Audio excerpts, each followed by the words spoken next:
Gracias, Señor, por este momento tan hermoso. Gracias por la alabanza que hoy hemos podido elevar ante tu presencia. Gracias porque sabemos que tú eres Señor de toda la tierra. A ti te pertenece, Señor. De Jehová es la tierra y su plenitud y todo lo que en ella existe. Señor, tú has puesto sobre tu iglesia, sobre los hombros de tu iglesia, la responsabilidad de la libertad de esta nación. Y nosotros hoy nos ponemos en la brecha de una manera corporativa, porque sé que lo hacemos personalmente, pero hoy nos ponemos de acuerdo para clamar por un cambio por nuestra nación. Señor, queremos heredarle a nuestros hijos y nietos una Honduras libre, una Honduras donde ellos puedan caminar por las calles sin tener el temor de que los van a asaltar o de que los pueden matar. Gracias, Señor, porque yo sé que tú tienes miriadas de ángeles para venir a pelear por este país. Y, Señor, declaramos que Jesús es el Señor de Honduras. Gracias, mi Dios, en el nombre de Jesús. Amén. Amén. Gloria a Dios. Aleluya. Escuchen el mensaje de ese canto. Este es el canto poderoso que los levitas entonaron. Un canto que trajo victoria sobre el enemigo. Hoy levanta tu voz y cántalo conmigo, y verás como el Señor pelea por ti.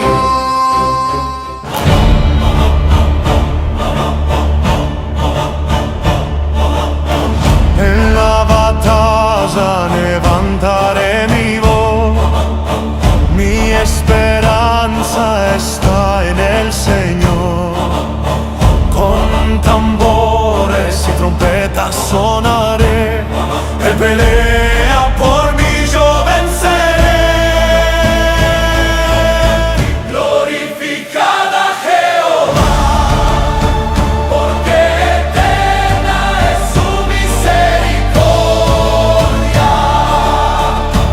Exaltad su santo nombre, Él nos dará victoria.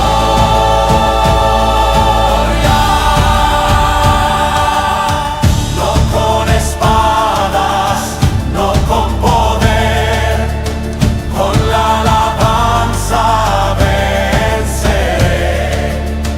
Los cielos tiemblan, la tierra irá, cuando su pueblo empiece a cantar. Glorificad a Jehová, porque eterna es su misericordia. Exaltad su santo nombre, Él nos dará victoria.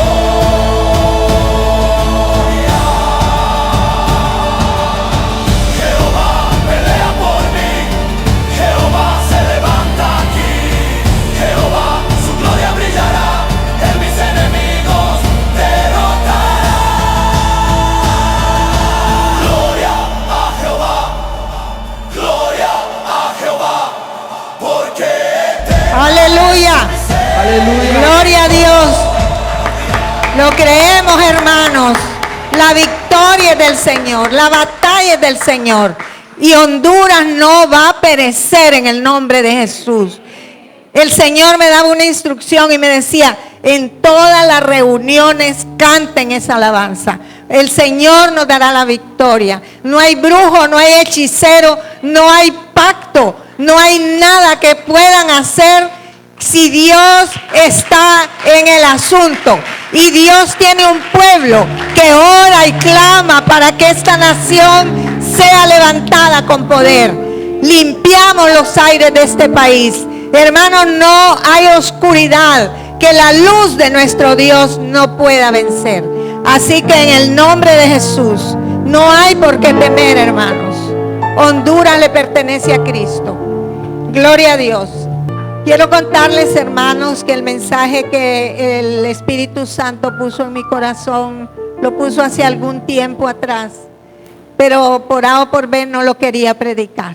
Hoy es un mensaje que en los 25 años que tengo de pastorear esta iglesia, nunca lo he compartido. Y seguramente no lo haría. Pero yo creo que tengo una edad avanzada y es mi deber instruirlos a ustedes en el legado que les voy a dejar. Y es algo que el Espíritu Santo me inquietó y que me lo confirmó con el mensaje de José Ricardo cuando él habló acerca del proceso de las ovejas. Lo he llamado el amor del pastor por sus ovejas.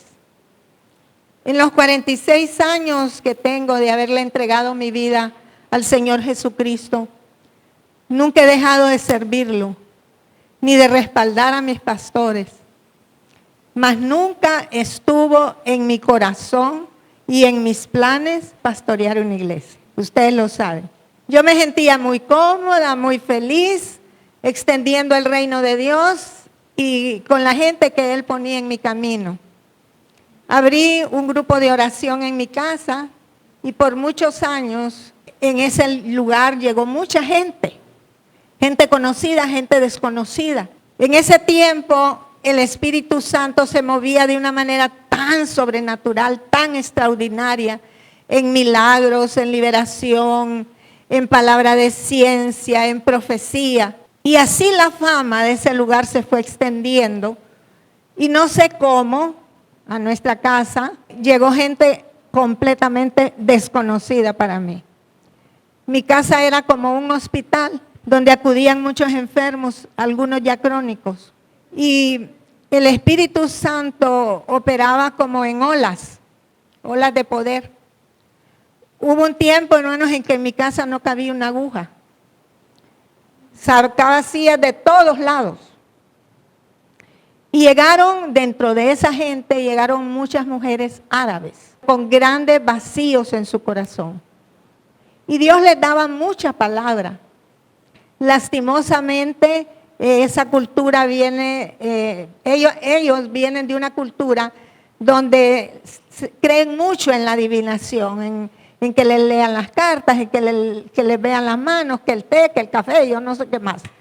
Entonces, sin percibirlo yo, me fui convirtiendo como en la divina personal de ellas. Ya ellas no asistían a esos lugares a que les leyeran la suerte, sino que iban a donde la hermana Norma. Y eso es una línea muy peligrosa, muy delgada, pero muy peligrosa. Y Dios es muy celoso de su gloria. Así que el pozo se fue secando. Y el Señor por un tiempo me suspendió todos los dones. ¿Qué es lo que pasó? Al suspenderme los dones, yo ya no era importante para estas personas, ¿verdad? Porque yo ya no sabía las cosas que a ellas les sucedían. Y yo no les daba ya la palabra profética ni la palabra de ciencia. Poco a poco esta gente se fueron alejando de Dios y de mi casa. De ese grupo de mujeres muy pudientes, muy adineradas, no quedó ni una. Y no hay ninguna aquí. Casi en forma paralela hubo un tiempo donde otra gente de muchos recursos me invitaban a orar a sus casas. Y casi todos eran de árabes. Solo tuve una casa que era de un judío. De ahí todos eran árabes. Y pude entender que los ricos y famosos también tienen problemas como yo. Y quizás peores. También en ese tiempo yo me movía en sanidad interior ya y en consejería, por lo que empecé a servir en ese ámbito y era el doctor a domicilio. Entre ellos encontré a un joven de una familia muy adinerada de esta nación, que era homo. Y su familia, queriendo cubrir la condición de este muchacho, decidieron casarlo con una jovencita de otra familia muy acaudalada. Pero él obviamente no quería hacerlo, por lo que buscó mi ayuda. Este fue un trabajo que yo le llamo, muy fino, que yo le llamo trabajo de relojería. No sé si el muchacho permaneció apartado de ese camino, no sé nada de él. Atendí a otra familia, también árabe, de unos acaudalados empresarios de esta nación. Los socios eran hermanos y dos de los hermanos empezaron a enfrentarse por dinero. y uno de ellos logró meter en la cárcel al otro. Su esposa me pidió ayuda para que fuera a orar a la cárcel, porque él estaba muy deprimido y además estaba enfermo. Y Norma vino al rescate. Fue una experiencia verdaderamente muy triste al ver a aquel hombre en una condición completamente deplorable. En ese tiempo la prisión todavía estaba aquí en La Hoya, La Plazuela, sí. Me acompañó uno de sus hijos, es bien feo la cárcel de varones. Fuimos pasando por diferentes cubículos, iba orando, pero no lograba llegar al lugar donde estaba esta persona. Estaba justo al final de la prisión, en un patio, no era un lugar techado, era un patio abierto, y ahí estaba este hombre. Ese era un patio donde estaban los que habían perdido la razón, y él estaba en medio de aquella gente que me imagino que ya estaba volviendo loco. No habían camas por el hecho de que había gente completamente loca y que era un peligro tener algo que ellos pudieran usar para hacerse daño a ellos o a otros. Entonces, le habían hecho una tarima de madera y le habían comprado un colchoncito así delgadito porque no les permitían muchos lujos. Y con plástico había hecho como una casita. Ahí estaba este varón. Oré por él, le prometí que iba a regresar porque me dijo que por favor regresara. Fui como unas 2 veces más, le compré varios libros, se los llevé y al final de la historia no sé nada de ellos. Luego vino una nueva ola. Mi hija Norma Janet en ese tiempo trabajaba en una escuela como maestra y ella empezó a ver la condición en que se encontraban sus alumnos, en una condición de rebeldía, de déficit de atención, incluso de posesión demoníaca. Y Dios reemplazó a aquellas mujeres pudientes por jóvenes rebeldes. Y por un tiempo estuvimos con mi hija ayudándolos a ellos. Pero esa llave también se cerró. Y mucho tiempo me dediqué en mi casa a la enseñanza y a la oración, sin descuidar mis funciones en las iglesias donde yo me congregué. Esa es parte, porque mi historia es enorme. Parte de mi historia como una sierva de Dios, hasta que Él me hizo el llamado a pastorear esta iglesia. Algo que, como les dije, no estaba en mis planes ni tampoco lo deseaba. Ustedes conocen mi lucha interior para poder aceptar el pastorado de esta iglesia. Y Dios, para ese tiempo, pasó por el tamiz a aquel grupo que yo tenía en mi casa, porque los fieles y verdaderos continuaron yendo a mi casa. Pero Dios aún a ellos pasó un tamiz y depuró aquel grupo que yo tenía en mi casa hasta dejar un pequeñito remanente con los que iniciamos el ministerio Jesús es el Señor. Yo disfrutaba orar, enseñar, predicar, aconsejar, visitar gente y también conducir el programa de televisión y dirigir también la oficina de consejería. Era la directora y también daba consejería. Pero otros 20 pesos es pastorear una iglesia. ¿Por qué les digo todo esto? Para que ustedes vean que no soy una neófita, sino que soy una persona de 48 años de experiencia. Y sin embargo, le tenía terror a pastorear. Antes yo era dueña de mi tiempo, comía lo que quería, dormía tranquila, sin responsabilidad. La responsabilidad, por supuesto, que tiene un pastor que no es de oficio, sino de corazón. El pastor que es pastor de corazón no come bien ni duerme bien. A mí me llaman a las 2 de la mañana, a las 3 de la mañana, me llaman sábado, me llaman domingo, me llaman lunes, me llaman cualquier día. Y antes, que no estaba en mi condición física, yo iba para arriba y para abajo. Ahora, pues, es una de las cosas que más me duele en mi corazón. No poder ir donde la necesidad está. Pero mi oración sí va. Este no es un simple oficio ministerial, sino que es un llamado paternal. El apóstol abre obras y se las encomienda a un pastor. El evangelista desarrolla su campaña, predica y se va a su casa satisfecho. El maestro imparte su clase y al cumplir su responsabilidad, pues va a casa tranquilo. El profeta da la palabra, pero el pastor no puede darse el lujo de cerrar su oficina y olvidar a su rebaño. El llamado jamás para los que aspiran a ser pastores está por encima del amor. Lo voy a repetir. Jamás un llamado está por encima del amor. Si usted no ama, no puede ser pastor. Un pastor que no ama a sus ovejas no merece llamarse pastor. Y Dios no llama a quienes no aman. ¿Se acuerdan de Pedro? Pedro, ¿me amas? 3 veces se lo preguntó el Señor. Y entonces, a la 3ª vez, lo ordenó como pastor de sus discípulos.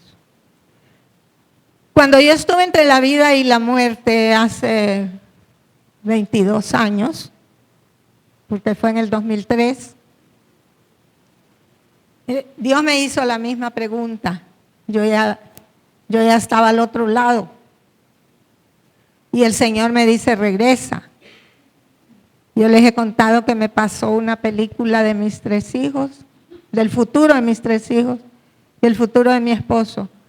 Pero ninguna de esas cosas me hizo retroceder en querer quedarme allá. Y este tiempo he estado meditando en las cosas que Dios me dijo de mis hijos. Y yo pensaba en mi hija Normanet. Yo decía, ¿cuánto me ha necesitado mi hija? ¿Qué hubiera pasado si yo hubiera partido hace 22 años en la vida de ella? Pero yo pensé, cuando él me dijo, le dije, no, es que yo te amo tanto que yo me quiero quedar. Y me dijo, ¿me amas? Sí, Padre, te amo, yo quiero estar contigo. Pero ustedes saben que con quien quería estar era con Esthercita. Y entonces me dijo, ¿me amas? Sí, Padre, te amo con todo mi corazón. ¿Me amas? Claro que sí, Señor. Pues regresa, pastorea mis ovejas. Y eso me hizo regresar. Ustedes los que están aquí, los que se fueron para otros lados, los que me abandonaron y los que se fueron con el Señor y los que van a venir. Por ustedes estoy aquí. Amén. No fue mi familia quien me retuvo, fueron ustedes. Y quiero decirles, hermanos, que no tenemos la menor idea cómo Dios ama a las ovejas. Vamos a leer número 27, 15 al 17, en la Nueva Traducción Viviente. Entonces Moisés le dijo al Señor, Señor, tú eres el Dios que da aliento a todas las criaturas. Por favor, nombra a un nuevo hombre como líder de la comunidad. Él ya estaba a punto de partir. Dale a alguien que los guíe donde quiera que vayan y los conduzca en la batalla, para que la comunidad del Señor no ande como ovejas sin pastor. Para que la comunidad del Señor no ande como ovejas sin pastor. Él escogió a Josué como el pastor que iba a conducir a su pueblo hacia la tierra prometida. Pero Moisés, que verdaderamente amaba lo que Dios amaba, aquella población de millones de personas que Él libertó, no quería dejarlos desamparados como ovejas sin pastor. Y esa es una de las últimas peticiones que Moisés le hizo a Dios. En la última situación que yo experimenté en el año, creo que fue 2021, 22, no recuerdo exactamente, donde también estuve en la frontera de la muerte, yo le hice la pregunta al Señor: ¿este es mi tiempo para irme contigo? ¿Estoy preparada? ¿O todavía puedo hacer algo por tu reino? El Señor me dijo: todavía hay mucho que hacer. No sé cuánto Dios me va a dar de vida.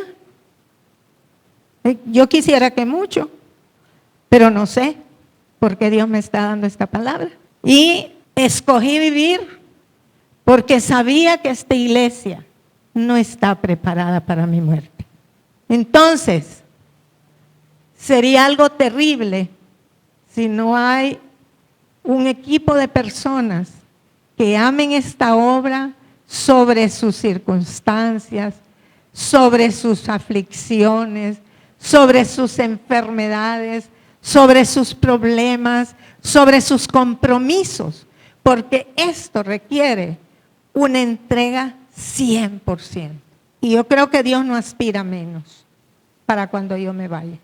Vemos en Mateo 9, 36 al 38. Miren qué hace Jesús. Dice: cuando vio las multitudes, tuvo compasión, porque estaban confundidas y desamparadas como ovejas sin pastor. ¿Por qué tuvo compasión el Señor Jesús? Porque vio a la multitud que estaban como ovejas desamparadas sin un pastor.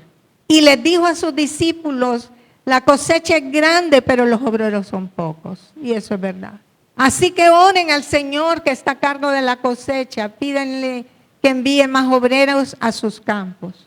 Y aquí vemos al Señor Jesús moviéndose en una compasión muy grande al ver a sus ovejas desamparadas sin el respaldo de un pastor. ¿Saben? Mientras los otros ministros, cuando partamos con el Señor o cuando venga el día de la entrega de las coronas, el resto de los ministros van a estar recibiendo sus coronas.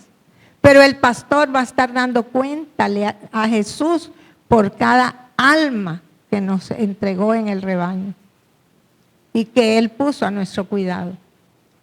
Y eso es parte de mis experiencias. Pero quiero tocar un tema que va a ampliar lo que yo les estoy diciendo. Dice: después Jesús regresó a Jerusalén para la celebración de uno de los días sagrados de los judíos. Dentro de la ciudad, cerca de la puerta de las ovejas, se encontraba el estanque de Betesda, que tenía 5 pórticos cubiertos. Una multitud de enfermos, ciegos, cojos y paralíticos estaban tendidos en los pórticos. Uno de ellos era un hombre que hacía 38 años que estaba enfermo. Imagínense que cuando Jesús inició su ministerio, él tenía 30 años. Quiere decir que este hombre ya tenía 8 años de estar en esa condición. Y dice que cuando Jesús lo vio, supo que hacía tanto que padecía la enfermedad. Le preguntó: ¿te gustaría recuperar la salud? Es que no puedo, Señor, contestó el enfermo, porque no tengo a nadie que me meta en el estanque cuando se agita el agua. Siempre alguien llega antes que yo. Jesús le dijo: ponte de pie, toma tu camilla y anda. Al instante el hombre quedó sano, enrolló la camilla y comenzó a caminar. Pero ese milagro sucedió en día de descanso. Nosotros sabemos que Jerusalén tiene 12 puertas, pero Jesús no entró por la puerta dorada, como quizás los discípulos esperaban que él hiciera, sino que él siguió caminando como 1,5 kilómetros más para encontrar la puerta de las ovejas. Toda la multitud quería en ese tiempo entrar por la puerta principal, por la puerta dorada, que era la más importante. Pero Jesús no estaba interesado en el lugar donde le darían fama y reconocimiento, sino en las ovejas. Amén. Y casi nadie quiere ser oveja. Casi todo mundo quiere ser líder. A mí me han dicho: es que creo que me voy a ir porque aquí no hay unción, aquí me tienen en la puerta, entonces usted no merece estar aquí. ¿Saben que una persona se fue de la iglesia por algo tan insólito?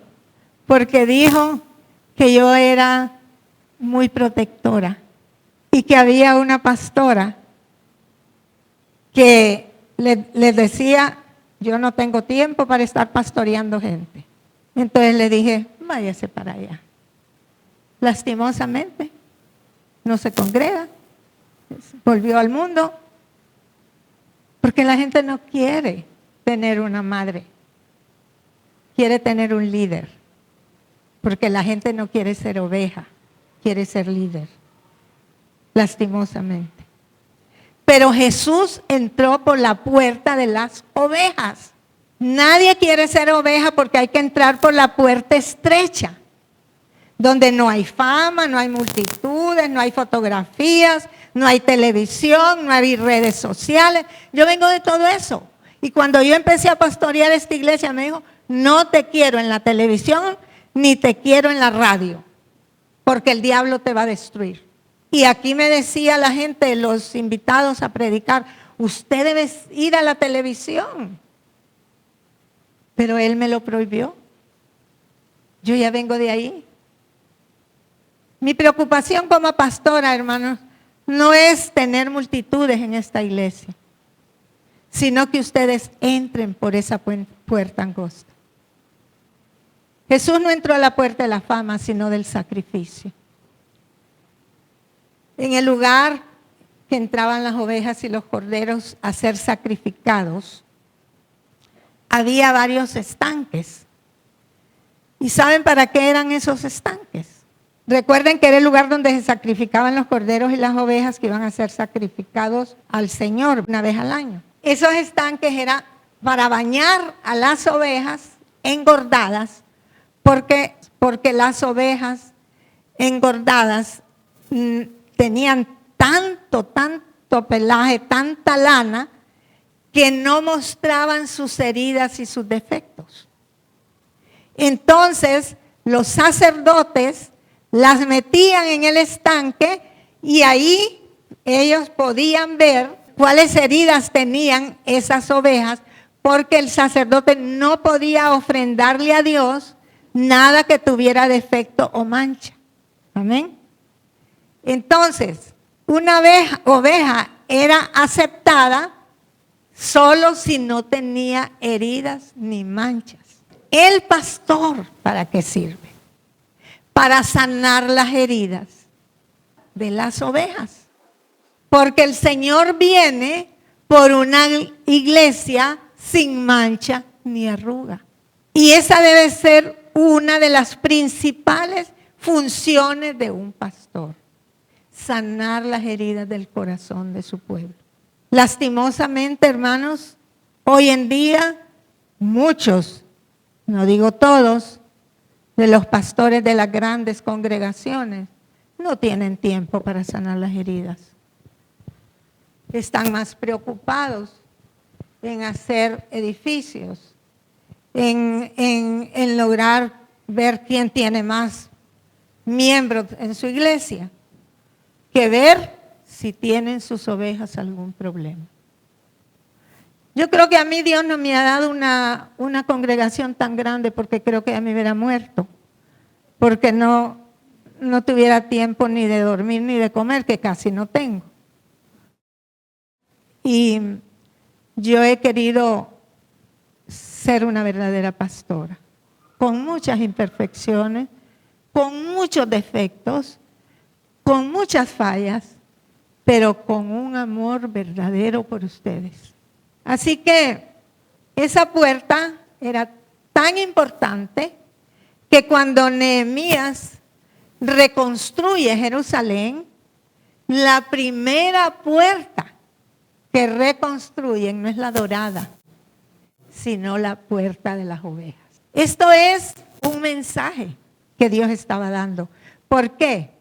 Porque ellos no sabían, pero proféticamente Dios estaba permitiendo esa puerta ser reparada, porque por ahí entraría el Cordero de Dios y sin mancha que quita el pecado del mundo. Amén. Y si tú entras por la puerta de las ovejas, todo lo escondido que hay en ti va a salir a la luz. Tus cicatrices y tus heridas más profundas serán visibles a los ojos de Dios.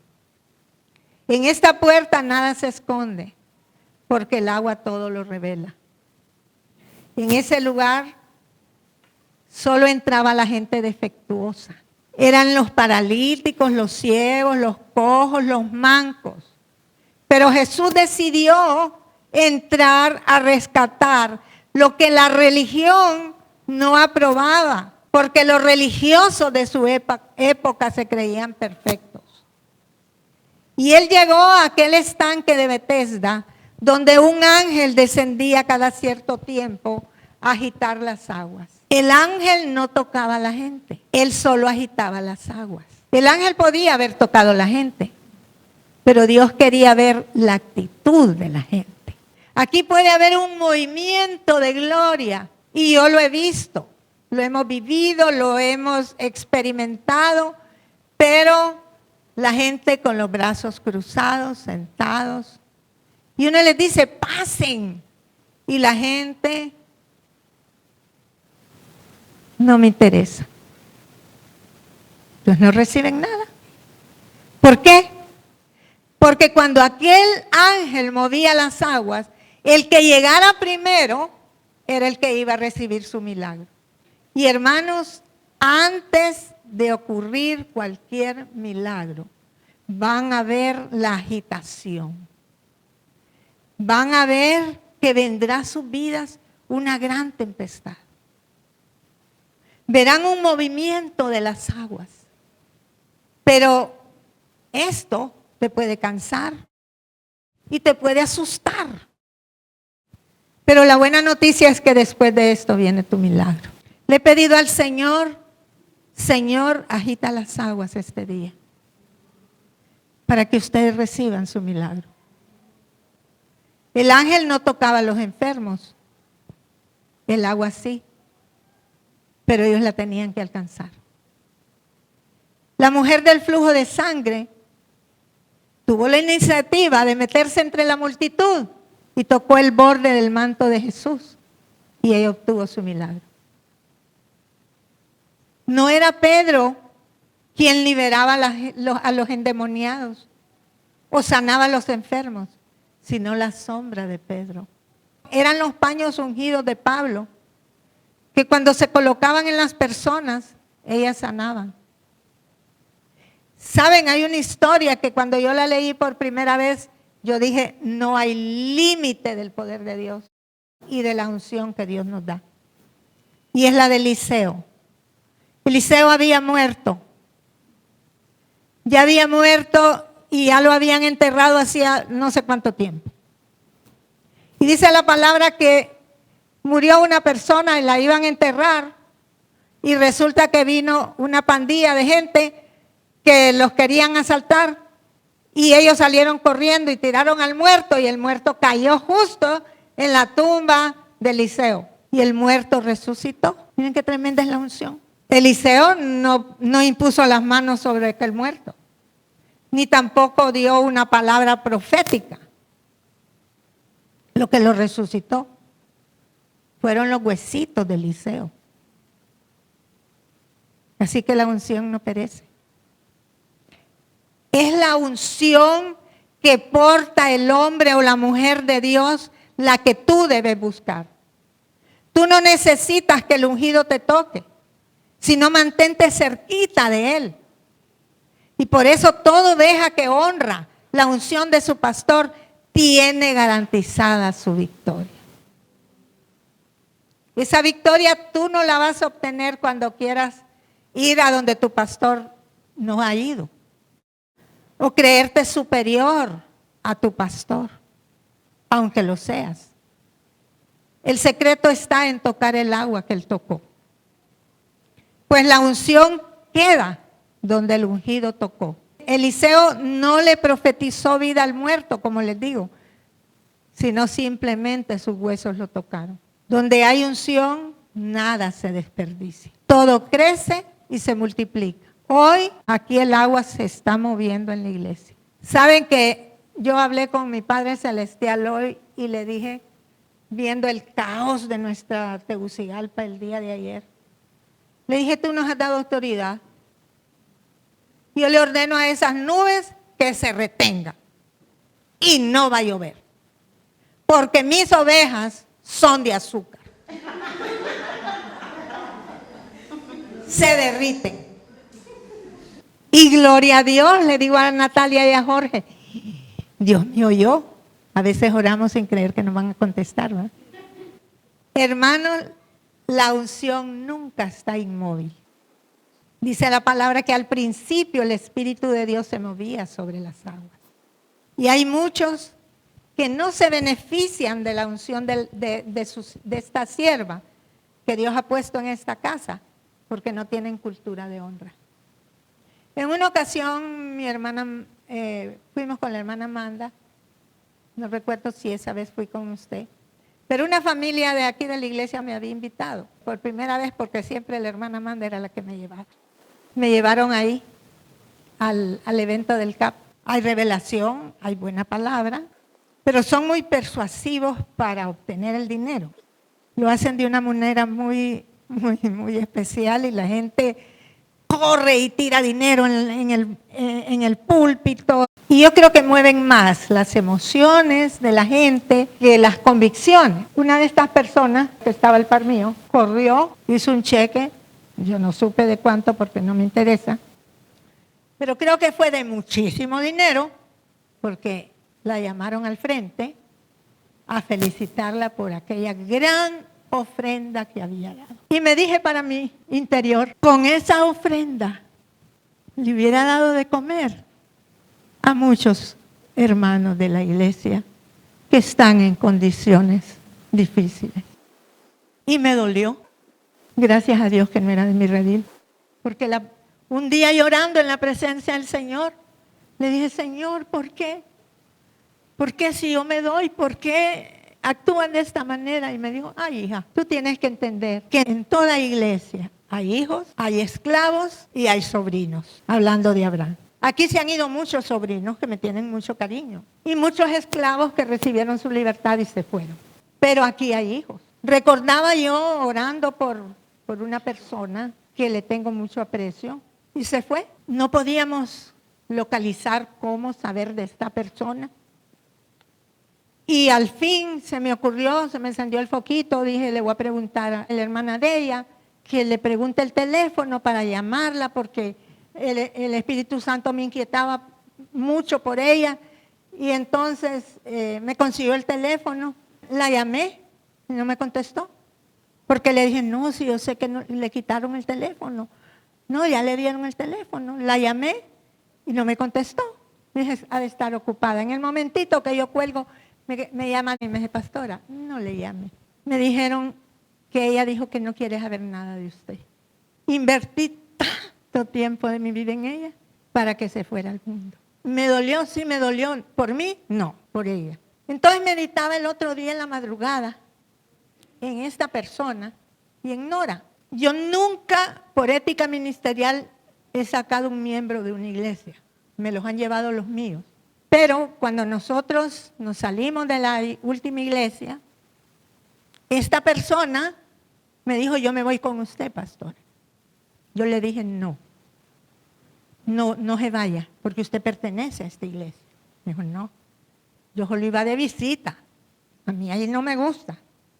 Digo, pero yo no quiero sacarle un miembro al pastor. No, me dijo, es que de todas maneras yo estoy aquí por usted. Si usted se va, yo no vuelvo. Y Nora también se vino. Hablé con Nora.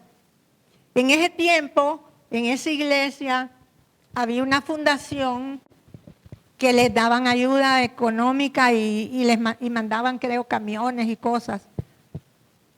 Y Nora recibía y mucha gente que ella conoce.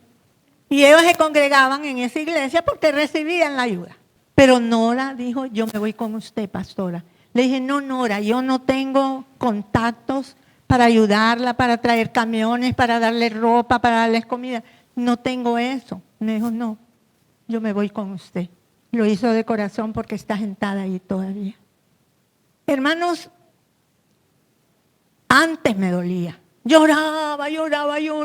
Cada persona que se iba, ustedes no tienen idea.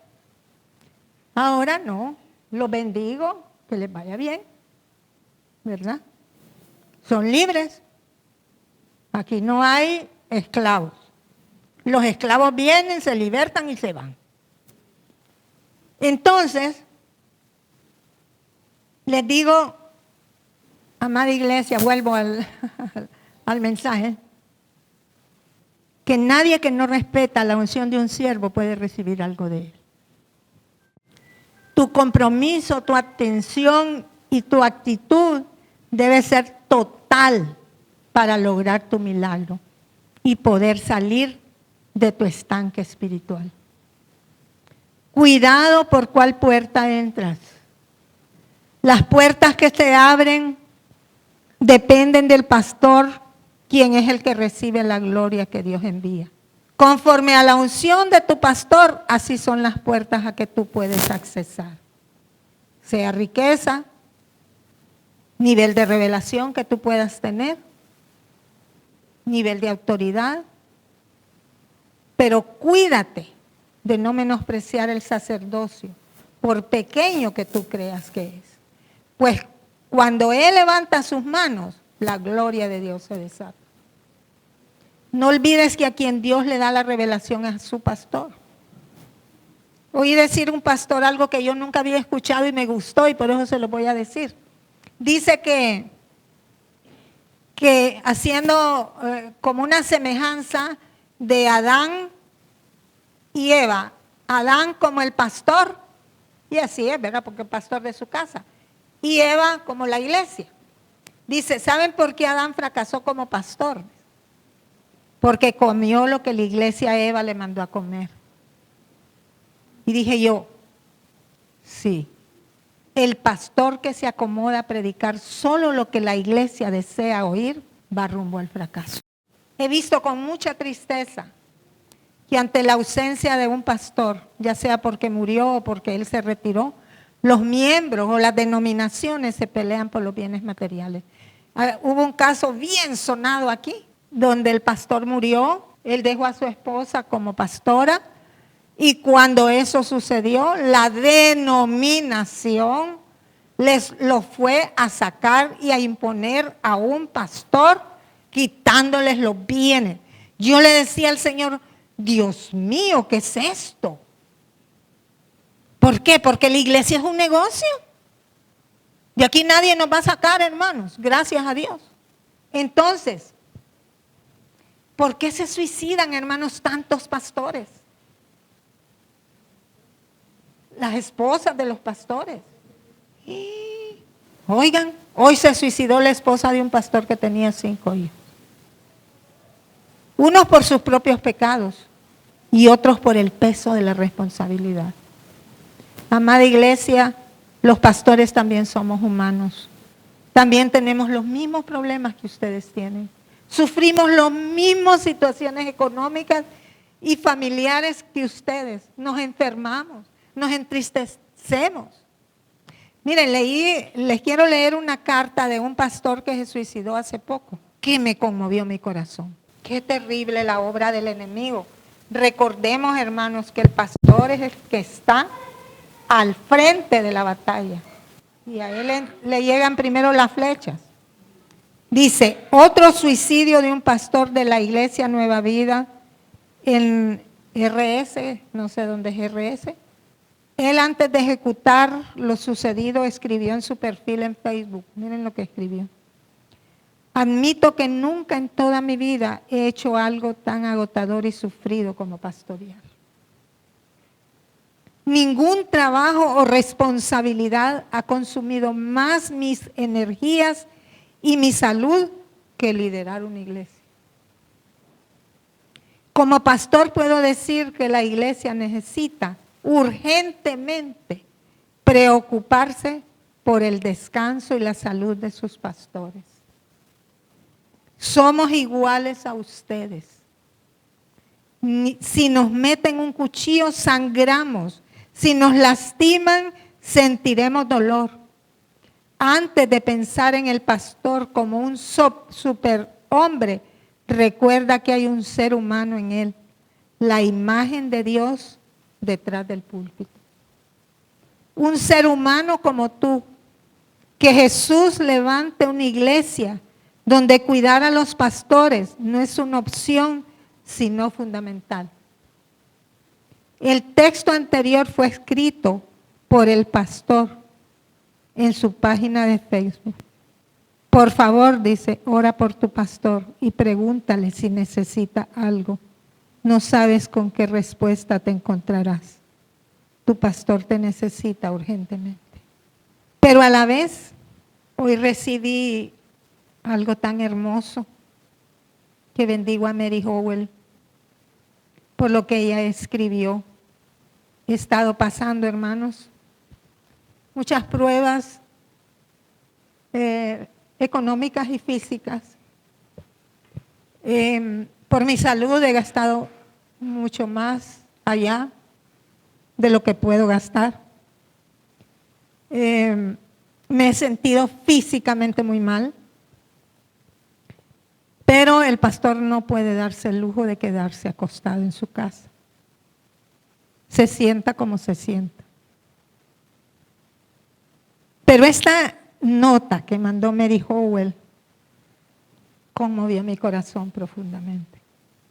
El día de ayer había pasado una experiencia bien difícil, ¿verdad? Con mi esposito. Él es muy especial. Va a cumplir 80 años, pero cree que tiene 25. Ayer el techo de nuestra casa se levantó.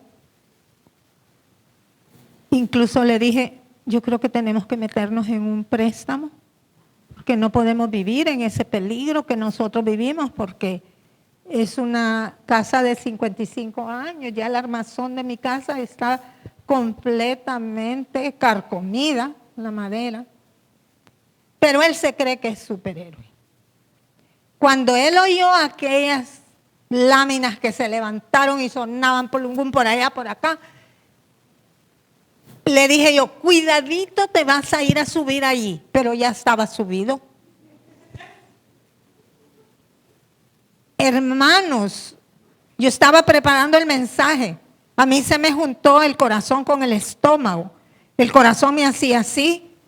El estómago se me encogió. Empecé a orar, empecé a guerrear. Yo no sabía qué hacer. Yo ataba el espíritu de muerte, ataba el espíritu de accidente. Le pedí a Dios ángeles acordonados que lo guardaran en el peligro. Cuando de repente oigo un estruendo, pero yo creía que es que se había caído el techo en la cocina y yo solo le grité a Gladys, Gladys, sálgase de ahí que le va a caer un palo de esos en la cabeza. Pero yo no sabía que es que él se había caído. Hermanos, yo no me di cuenta, gracias a Dios, hasta aquel ayudante, ¿ve? Que da fe de lo que yo digo. Yo seguí trabajando en el escritorio, yo solo oí el estruendo, pero yo no sabía que se había caído. Y entonces llega al rato y me dice, ya vengo, ¿para dónde vas? Le digo, es que voy a comprar una lámina, me dice. Ah, ok. Vieras que yo no sé a dónde estaría yo, me dice, ahorita. ¿Y qué te pasó? Ah, me caí, me dice. Se quebró, me paré en la lámina se quebró y se vino para abajo, hermanos. Y yo no sé definitivamente los ángeles del Señor, porque cómo se agarró de aquellos palos que están carcomidos. Él ya se cayó una vez. Ahí está el hoyo, hermanos, en el comedor. Cuando él me dice eso, hermanos, yo no pude seguir trabajando. Yo solo le dije, Señor, ayúdame con ese hombre. Yo ya no sé qué decir. Porque le digo, Ricardo, vas a cumplir 80 años. No tenés 25 años. ¿Y qué tiene que ver eso? Le dice Jorge, si yo me caigo, le dice Jorge, me van a rehabilitar y todo, pero yo estoy joven. ¿eh?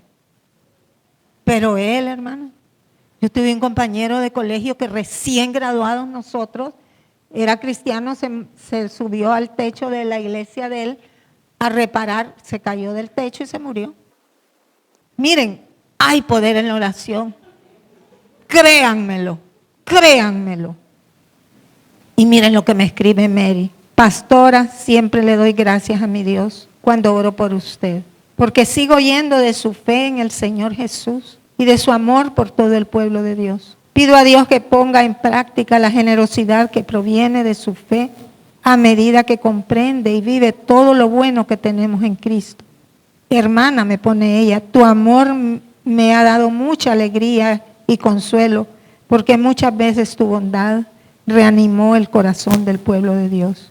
Querido Padre nuestro, dice ella, la carta a Filemón que dejaste para nosotros en tu palabra, me sirve de ejemplo para orar ante ti por tu sierva Norma, porque nos enseñas a ser agradecidos por ella, porque ha pasado gran tiempo de su vida confortando los corazones de tu pueblo, y ese confortar no es solo simpatía superficial, ni un simple saludo de los sábados, sino un compromiso total con nuestras vidas. La vemos llamando a los que están en peligro por las inundaciones, por los que están enfermos, por los que están pasando dificultades, y ora por cada uno de nosotros, aunque ella esté delicada de salud. Te pido, Señor, que la mantengas fuerte, sana, saciada de toda presión, para cada necesidad, que nunca le falte tu presencia, hablándole con amor a su corazón. Gracias por su vida. Necesitamos personas como ella en este mundo. Hermanos, cuando yo leí esto, mi corazón lloró. Ella no sabía el mensaje que yo traía hoy. Y como les dije, son temas que no me gusta predicar. Como el tema del dinero, no me gusta predicar. Pero el Señor me dijo, tienes que hacerlo. Tú ya tienes una edad mucho, mucho grande. Y tú necesitas que ese rebaño despierte a la realidad de que yo un día me voy a ir. Amén. Vamos a orar, vamos a pedirle al Espíritu Santo, yo ya lo pedí, que agite las aguas del estanque en este día. Que el problema que usted tenga, venga al altar, yo no lo voy a tocar. El Espíritu Santo está moviéndose en este lugar. Así como se movía en medio de aquella gran oscuridad, así hoy se va a mover aquí. No sé cuál necesidad tiene usted. No sé si es una necesidad económica, si es una necesidad de enfermedad, no sé si es una necesidad familiar o si es simple y sencillamente que su corazón está agitado. Venga, pase al frente. El que necesite un milagro.